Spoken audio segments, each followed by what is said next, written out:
আসসালামু আলাইকুম রহমতুল্লাহ। 2026 সালে আমাদের সাথে যারা হজে আসছেন সবাইকেই আল্লাহ তাআলা কবুল করুন।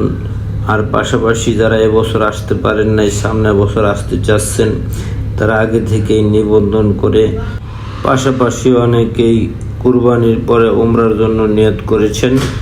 আমরা জুলাইয়ের প্রথম সপ্তাহে আমাদের গ্রুপটা নিয়ে আসতেছি ইনশাল্লাহ। সুতরাং এখন থেকেই বুকিং করেন।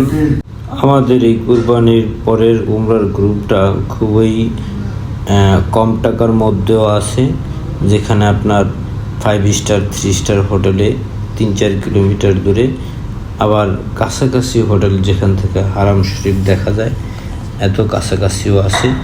সুতরাং সব ধরনেরটাই খুব কমের মধ্যে ইনশাল্লাহ আমরা ব্যবস্থা করার চেষ্টা করব। আসসালামু আলাইকুম রহমতুল্লাহ।